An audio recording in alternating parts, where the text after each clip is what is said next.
It is Friday. It's not raining, it's not snowing, it's not terribly cold. It's all a win, in my opinion. Thank you for being here on this 15th day of March. Can you believe we are now on the downhill side of the third month? Indeed, we are. Spring, though, is getting closer all the time. And of course, St. Patrick's Day is just 2 days away, literally. A lot happening. And I feel like there should be a drum roll or a ta da or something because this is the nicest forecast that I've had in my possession. It feels like it should be, I should handle it with care in a long time. I mean, there's the entire forecast period, there's one little tiny blip of precipitation, and that's a small chance, and it's during the overnight, and that's it. And otherwise, we're going to be deserving, and we are deserving, and we're going to be spoiled, I hope, with more like that to come. But we have got 6 or 7 days of beautiful weather in store. I'll have more on that in a few moments. We'll wrap up indictments from Johnson County tonight as returned by the grand jury earlier this week. A judge's decision in regards to the former Goffin County man's request to be freed from federal detention. He's being held, of course, pending a sexual abuse trial where he's accused of sexually assaulting one small child, possibly others overseas, while teaching in Cambodia. I have just a brief update on the police pursuit that happened yesterday. And asking you shall receive, and I did. A viewer, after my plea last night for some video, I have some video, and I've showed it on the program, I know, years ago. I just couldn't find it today, of the snowstorm of 1993. But we've got a viewer that came through, and I'll share that with you. Talk about a big contrast from today versus this day back in 1993. Well, indeed it was. So let's jump into our headlines. What's been happening in our state's capital? Well, the working portion of the legislative session ended yesterday, and all 119 bills were pushed through to the governor's desk today, and afterwards, Governor Bevin will now have 10 days to either sign, veto, or let the bills pass without his signature. Some notable last-minute bills to pass out of that 119, just to summarize: House Bill 5 will ban doctors from performing abortions if they believe the person is seeking the procedure because of the fetus's race, sex, or disability. The American Civil Liberties Union announced it will sue to block this one from becoming a law, but Bevin has responded on Twitter saying, "Bring it. Kentucky will always fight for life. Always." Senate Bill 9, already signed by the governor, makes it illegal to have an abortion after a fetal heartbeat is detected and is contingent on if Roe v. Wade is thrown out, the landmark Supreme Court ruling that legalized the procedure for pregnancies that are still born viably or around the 24th week of gestation. The ACLU is also suing for that one. And Senate Bill 100, sponsored by Senator Brandon Smith, will require the Kentucky Public Service Commission to determine the rates at which residential solar customers are compensated by utilities for selling their excess power back to the grid, a practice that is now known as net metering. Currently, utilities must pay the same rate for excess power as they charge residential customers. Solar power advocates are opposed because they say this will likely mean those people will be compensated less than they are now, discouraging people from using solar power. The Kentucky Solar Industries Association has asked Bevin to veto that bill. There's House Bill 254, the College Free Speech Bill. It would require public universities to adopt policies that protect students and faculty's constitutional right to freedom of expression, and that people don't obstruct or interfere with a person's right to express their views. The ACLU also opposes that one, stating that it will infringe on the people's rights to counter-protest. It was also reported that House Bill 46 will require the words, of course, "In God We Trust" to be displayed in Kentucky's public schools in a prominent location, such as a school entryway, a cafeteria, or a common area. Now, that doesn't include penalties for not posting the motto, but it does allow people to sue if they feel schools aren't following the requirement. House Bill 141 would strip Kentucky Secretary of State Allison Lundergan Grimes of her role as the chair of state board elections. This comes after accusations that Grimes misused voter data and has too much authority over the board's staff and operations. A similar measure was voted down in a legislative committee 2 weeks ago, but the language reemerged in the form of an amendment attached to a different bill circumventing the committee. Grimes, a Democrat, released a statement last night saying the bill is politically motivated. She says, quote, "The Republican majority upended the State Board of Elections tonight without even the basic understanding of how it functions or what the proposed legislation does." Senate Bill 50 would require doctors to tell patients that they can reverse medically induced abortions by taking the hormone progesterone. The American Congress of gynecologist has warned against mandating doctors informing patients about the process, saying that it is not based on science. Lawmakers also passed a bill that would ban abortions in Kentucky if the U.S. Supreme Court overturns Roe versus Wade. And lastly, tax cuts, more spending. Lawmakers voted to allow Governor Bevin to borrow $75 million for state park improvements while also cutting about $105 million in state revenue in the form of tax cuts for banks, corporate interest, and other charges. The move comes as Kentucky is struggling with a $37 billion pension debt that forces the state to devote more and more money to the ailing retirement systems. During the current budget, about 14% of all state spending goes toward pensions. There you have it. That's your update. Another one for you on the local level. The Sayersville City Council has called a regular meeting. It's their regular meeting time this coming Monday at 6:30. They'll discuss an ordinance of signage, an ordinance on bidding, flood damages, an update from the mayor and the council. That's next Monday at 6:30. Of course, the camera there, and a report to follow here on Your News Today. Now let's follow up last night's 3 indictments that I was able to report out, as were reported out by the Johnson County Grand Jury, 2 for murder, and as well as another one for theft. Tonight's indictments begin with that of a Sayersville woman who was indicted for causing potentially serious injury or at least danger to others. This after she was involved in a single car crash on New 460 back around August the 1st. The indictments start with that of a Sayersville woman, 31-year-old Thomasina Wallen, indicted on several counts, including wanton endangerment in the first degree, possession of a controlled substance in the first degree, possession of a controlled substance in the third, and driving under the influence, third offense within 5 years, and possession or use of drug paraphernalia. This goes back to August the 1st of last year, in which she was driving on 460 and was involved in a motor vehicle accident. That was actually after she'd been involved in 2 minor accidents, as I reported to you on the day of the incidents, in which she had bumped into or hit 2 other cars in Paintsville and left the scene, and then traveling from Johnson County to Sayersville, lost control of her car while being under the influence and caused serious injuries to herself and potentially to others. Donald R. Chandler of Paintsville was indicted on assault in the third of a police officer, resisting arrest, criminal trespassing in the first degree, and public intoxication. This from March the 4th, involving Officer Mitchell and Officer Shepard of the Paintsville Police Department, when he assaulted the officers and made threats towards them while resisting arrest. It was all after authorities responded to a strange odor at a residence and then found that Chandler had been there and then left. They found him a few streets over, apparently hallucinating. They had to threaten to tase him in order to get him into custody, but he still did not stop resisting and continued to hallucinate, talking to people who weren't there and claiming that the officers were going to put something on him or rubbing something on him and trying to tell people around him to film the incident for him when there was no one there. 43-year-old Billy Bailey of Paintsville was indicted for fleeing and evading police, resisting arrest, and operating a vehicle under the influence of drugs or alcohol, and possession of marijuana. On February 27th, just a few days ago, he caused or risked serious physical injury to Officer Mitchell of the Paintsville Police Department when he tried to take him into custody, resisting him after he'd been charged with DUI. William Tomlin, 43, of Paintsville, was indicted for assault in the third degree of a police officer and criminal trespass in the first degree just a week or so ago on March the 4th of this year. He attempted to or caused physical injury to Officer Shepard of the Paintsville Police Department and had entered an apartment at Highland Plaza without permission to do so. 46-year-old Michael Eldridge of Paintsville, indicted on arson in the third degree, wanton endangerment in the first degree, 5 separate counts, and being a persistent felony offender. Just a few weeks ago, on February the 28th, he tried to destroy a building or damage a building owned by Wilma Eldridge of Paintsville when he set fire to the structure, endangering the lives of 5 people nearby. And with 2 prior felonies on his record, he's being indicted for PFO in the first degree. The fire that day was initially thought to be accidental, but fire department personnel arrived on scene and saw him carrying a plastic container of gasoline as he was walking around the structure, which had already been destroyed by a previous fire.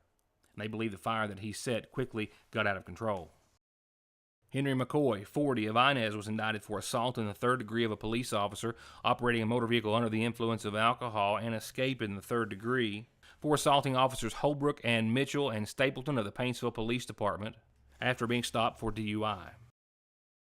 Jerry Ramey, 41, of Paintsville, was indicted for intimidating a witness in the legal process and being a persistent felony offender in the first degree after trying to persuade testimony of a witness during a case and having 2 prior felonies on his record.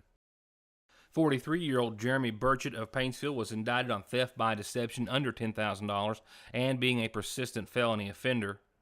He's accused of stealing more than $5,200 worth of merchandise from the Lowe's of Paintsville by creating or reinforcing a false impression in order to obtain those items. The PFO charges from him being convicted of a previous felony. 37-year-old Homer D. Castle of Flat Gap was indicted on charges of fleeing or evading police in the first degree, resisting arrest, driving under the influence, and speeding 18 miles per hour over the limit. On January the 14th of this year, he tried to run from Trooper Dustin Thompson of Post 9 of the Kentucky State Police and then resisted arrest by Trooper Thompson. It was all after the trooper tried to stop him for speeding, in which he fled, drove through a yard of a residence, and then crashed into a creek, and then jumped out of the vehicle and tried to escape on foot before he was apprehended. 26-year-old Ed Pack of Inez was indicted for theft of an automobile for taking a 2004 Chevy S10 valued at about $1,500 from a Sarah McKenzie of Staffordsville. 43-year-old Matthew Goebel of Prestonsburg was indicted on charges of wanton endangerment in the first 3 separate counts, criminal mischief in the first degree, and DUI, all related to events on around March the 7th of this year when he caused or threatened serious physical injury or death to a Paintsville woman and 2 juvenile passengers in the car. Also, he damaged property owned by another individual from Paintsville in excess of $1,000. Also indicted David Lemaster of Richmond, Kentucky for trafficking, as well for trafficking Donna Owens of Paintsville. Jared Nicely of Sagersville indicted by the Johnson County Grand Jury for possession of methamphetamine and drug paraphernalia. Megan Cantrell of Staffordsville indicted for possession possession of a controlled substance in complicity, drug paraphernalia possession as well, and failure to maintain insurance. She was actually indicted in complicity with Jared Nicely of Sagersville. Joseph Works of Louisa was indicted for possession of a controlled substance, that being methamphetamine, as well as complicity. He was said to be complicit with 2 other people, Veronica Jones and Reese Webb, who were also named in subsequent indictments. Ethan Centers of Louisa was indicted for bail jumping. Johnny Haney of Paintsville indicted for bail jumping. He was actually named in 2 separate indictments for bail jumping. Joshua Johnson of Hager Hill for bail jumping. Michael Grimm of Tudorkey indicted for bail jumping as well. I'll be right back. Here's just some of what's sizzling hot this week at your Sagersville Save Lot. Boneless pork sirloin chops are just $1.29 a pound. Boneless chicken breasts in the family packs, just $1.19 a pound. And not 1, not 2, but 10 pounds of sliced bacon for $14.90 each. Get navel oranges by the 3-pound bag for just $2.49 each. 3 pounds of yellow onions for just $1.49 each. Little Debbie cakes, 2 for $4, and Pepsi products, 3 12-packs for $11. At your Sagersville Save-A-Lot, where you can shop other incredible in-store specials every week with no gimmicks, just low prices. Don't drive or let your family drive in this or this before doing this. Stopping at Conley Tire in Staffordsville for brakes, oil, alignment, and of course, tires. Thousands of tires in stock every day to fit anything with 6 months no interest financing and over 33 years of quality service with a smile. Conley Tire in Staffordsville. Hi, I'm attorney Jeff Lovely. When hiring an attorney, experience does matter. For over 20 years, I've been representing clients throughout Eastern Kentucky. We are a full-service law firm, representing clients who've been injured in car accidents or at work, representing clients who need to file bankruptcy, representing clients who've been charged with a crime. For all your legal needs, contact my office when it matters. We have 2 locations for your convenience. In Sayersville at 349-4522 and West Liberty at 743-1965. It's taking over. There's no escape. You better get moving. Ready or not, it's about to go down. Here it comes now. Get ready. Get ready. Moving. Ready or not, get ready.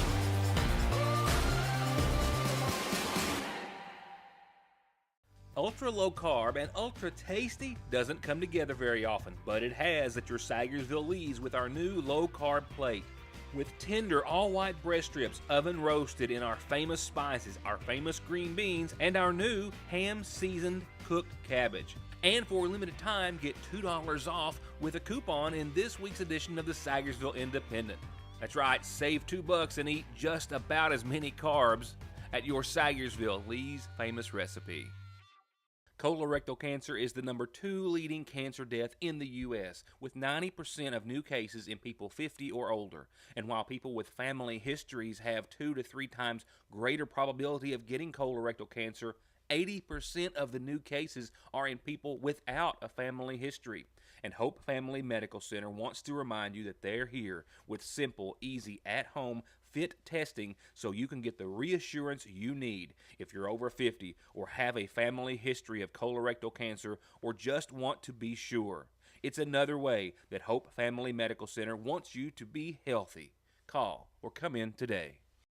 I tried again today, as I did yesterday, to reach McGoffin County Sheriff Carson Montgomery to get more details and an update on the police chase that happened yesterday afternoon, a high-speed police chase that resulted in the driver passing vehicles on the shoulder and into oncoming traffic, weaving from one side to the other, and leading authorities on a high-speed chase for miles and miles until they ultimately eluded authorities on foot. I've been unable to reach him thus far, but I have been able to confirm via jail records for the most part that authorities here in McGoffin County are still asking authorities elsewhere in Sagersville and out of the county, as well as the general public, including you, of course, to be on the lookout for these 2 men who caused serious public danger yesterday after fleeing McGoffin County Sheriff's Deputy Neil Adams following a complaint.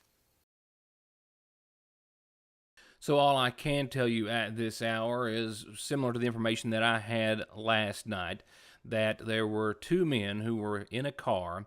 The complaint to 911 yesterday afternoon was that they were believed to have been passed out sitting in that vehicle, a Honda Passport, in the driveway of a residence on the left-hand fork of Johnson Fork. And when McGoffin County Sheriff's Deputy Neil Adams responded to the complaint, pulled up behind the vehicle, the driver started it up, put it in gear, and took off, fled through a yard, fled between the house and a propane tank, nearly striking the tank, turning around, striking the officer's vehicle, and then leading that officer and officers on a police chase that would last miles down Johnson Fork and then on to Old 460 and towards Morgan County and into Morgan County with the assistance as well as from the West Liberty Police Department, I believe it was. They continued chase and on to the gravel road that turned to a dirt road, to an old logging road, and then when they came upon a large tree that had fell across their path, the 2 men inside jumped from the vehicle and ran.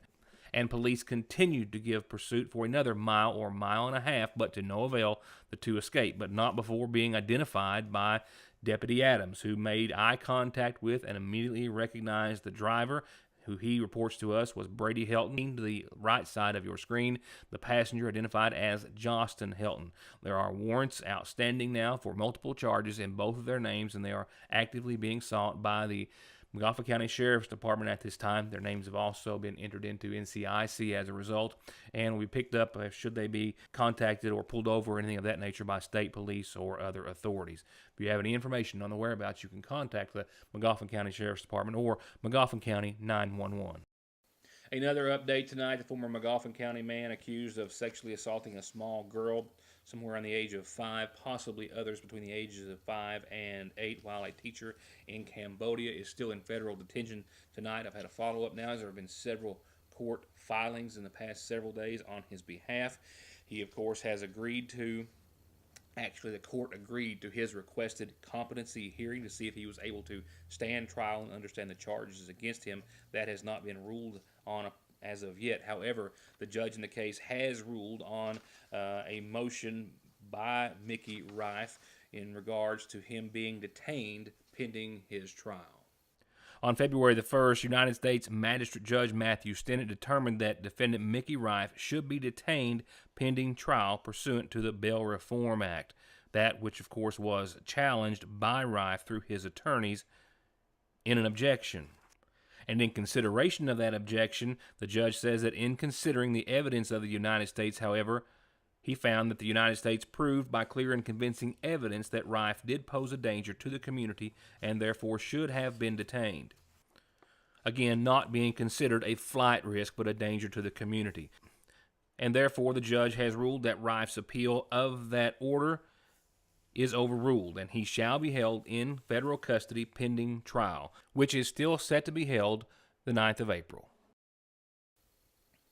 A pretty short community calendar tonight, so let's go ahead and jump to that right now before I show you today's date. We're really close to it, back in 1993, per one of our viewers.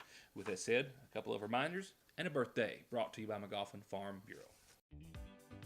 Indeed, happy birthday this Friday to Gordon Talby. Happy birthday, Gordon, with a lot of love from your kids, Tanya, Trenton, and Donnie. Happy birthday to you. Happy birthday, Gordon Talby, this Friday.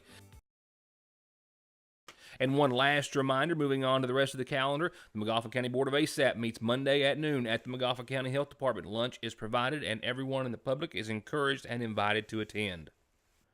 And the invitation is always open for you to use our community calendar for your church, nonprofit organization, what have you, for announcements just like that. And of course, for everyone for birthdays and anniversaries. You just need to tell me so I can tell everyone else, and that in front of you, that's exactly how you do it. With that, I'm going to pause for a brief word or two. Be sure and let these folks know you're watching every chance you get, and support them every chance you get as they support us. And we'll be right back with the rest of the show. From brakes, exhaust, suspension, fluid changes, to expert collision and auto body, to turning your 4x4 or diesel from mild to wild, get real auto maintenance, paint, and repair at Black Smoke Performance in Dixie of Sagersville. 349-8785. Spring's here. Well, at the seasonal shop, with new arrivals in every department, like women's mud pie and Charlie Page clothes, the perfect addition to your wardrobe. And Simply Southern is simply fully stocked, and they've got a lot of new items, new short sleeve tees, key rings, planners, caps, wallets, purses, and more. And speaking of more, Mary Square is at the shop. This beautiful line makes a perfect gift or a great way to brighten your day, featuring everything from Bible covers to notebooks to lanyards, badge holders, bottles, cups, and ID holders.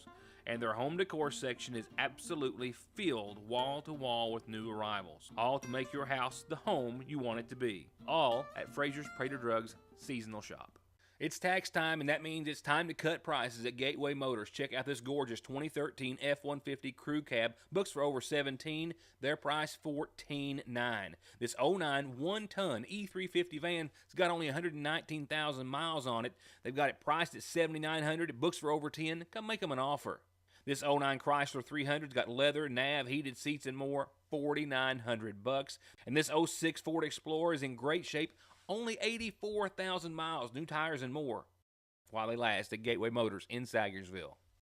It's a new day of deals every day at Parkway Gun and Pawn, with an always new selection of like-new musical instruments, power and hand tools, not to mention jewelry, games, guns, and ammo, and popular hard-to-find electronics, from Guitar Hero to amps to a pro-quality karaoke machine just in. It's all here today, gone tomorrow for pennies on the dollar at Parkway Gun and Pawn. Car wrecks, truck wreck, disability, workers' comp, slip and fall. wrongful death. Your case matters to you. Your case matters to us. Contact McFarland Tinker Law Office. With our combined experience of over 58 years, we're here ready to work for you. The flu and flu-like illnesses are widespread in Kentucky, and they're not going away anytime soon. So odds are, if you aren't or haven't been sick, you likely will be. And Parkway Pharmacy has exactly what we all need to fight it and any other cold or illness, from immune boosters for adults and children as young as 2 to all-natural homeopathics made right here in the United States of America. They can help prevent you from getting sick or get you fast relief if you already are. With great tasting and easy-taking gummies, powdered mixes, rapid-melting fruity tablets, and syrups at Parkway Pharmacy. At Sagersville National Bank, they know your house is much more than your home. It's an investment, and for many of us, the biggest we'll ever make. And whether it's for needed repairs and maintenance, or a new addition or renovation to give you some more room and more equity, let Sagersville National Bank deal with all the financial work and worry. Real and real competitive, hometown, homegrown, home improvement loans at Sagersville National. It was a snowstorm of the century, which was still very well on the ground, for a lot of cold air that was stuck in place after record snowfall amounts, which still stand for the state of Kentucky and for a lot of other folks as well. We're talking about 6 to 30 inches. 30 inches of snowfall, kids. It takes someone who has been born before 1993 to remember that or to have experienced that, because we haven't seen it since, and who knows if indeed we will. But winds, snowfall, and it all added up to simply a winter wonderland. Of course, it wasn't all pleasant. A lot of folks did not have a good time. Many were stranded. There were deaths associated with the storm. But for the general public at large, and for the folks like the Barnetts here and their friends and family seen in this video, it was something to behold. I asked last night for viewers to share some video if you had it. We have some here in the house. I just simply couldn't get my hands on it. Did find some other interesting things. That's for a later story. But Mike Barnett was gracious enough to send me this video that he unearthed, that he took back on March the 14th of 1993. But for a lot of us, it proved to be something to simply marvel at, and a once-in-a-lifetime opportunity to get out and play in, like the Barnetts. It's snowing the world, boys. 20 whole inches. What? 20 inches of snow. Woo-wee. Wait, in 105 years, there's not been such a big snow as this.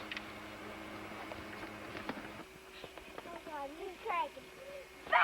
I'm good. Destroyed. 6 to 30 inches of snowfall fell, just winding down on the 14th. Kentucky's new snowfall record for 24 hours would be set at 25 inches. And there were winds as well, serious ones, that made 6 to 10 foot snow drifts that folks had to deal with. It shut down I-75, I-64, other roads for days, stranded thousands of motorists, and there were some lives, at least one, as a result of the storm. But for most everyone else, and these kids as well, it was something that they may only see one time in their lives, at least in this part of the world. If you've got some video of this storm, it's still not too late. Also, in looking for some video of this storm, we unearthed some other interesting things that we'll be sharing with you along, as we'll take a look back at some other dates and pre-Your News Today as well. Once again, thanks to Mike Barnett for sending this and preserving this video for as many years. And there you have it, officially, 2 feet of snow in McGoffin County, March the 14th of 1993.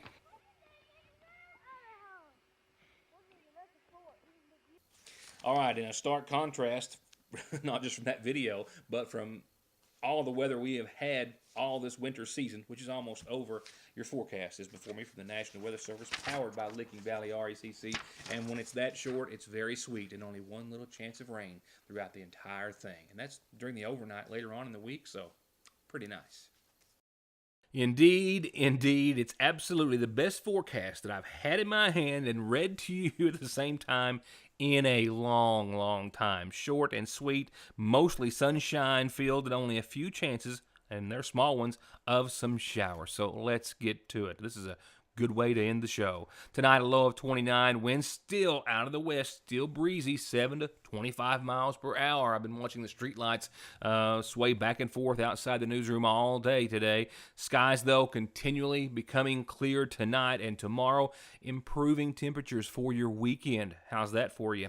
50 and sunny for your Saturday. Mostly clear tonight. We'll see right around 30 for nighttime lows, and pretty much ditto for your Sunday. Almost a carbon copy, and that's not a bad thing in this case. 51 and some sunshine, a lot of it on your Sunday as well. Should go a long way to drying things up and greening that grass up, which you'll be mowing before you know it.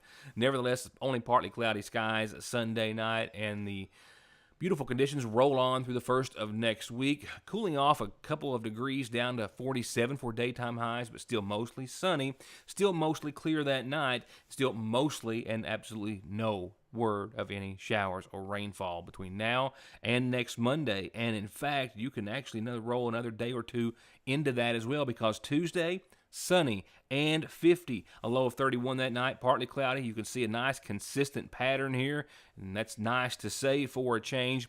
Wednesday, 55, mostly sunny. And here's the only little blip in your entire forecast, and it's late Wednesday night. A 20% chance of showers late, a 30% chance of showers early the next day, and then we'll see partly sunny skies Thursday, 56, and climbing to 60 on your Friday. Can you believe it? I do want to note in closing that the Eastern Kentucky teams in the Sweet 16 for the girls' state tournament are out. Scott County took out Knott County Central 81-67 this week, and last night, or yesterday, I should say, Pikeville fell to Barron County 65-47. Pikeville should not only be commended for making it to the state tournament, but the ladies also recognized and honored and remembered fallen Pikeville City Police Officer Scotty Hamilton with a memorial band that they wore on their shoes while they played on the floor of Rupp Arena. Certainly newsworthy. Very commendable. Congratulations, ladies. With that said, have a wonderful weekend. Weather-wise, you're going to be able to get out and do a few things for a change and not get wet or terribly cold. So we hope you can. Hope you can sit on the couch and enjoy some basketball if that's your thing as well. And hope to see you back here Monday for more of Your Orange Today. Good night, and thanks for watching.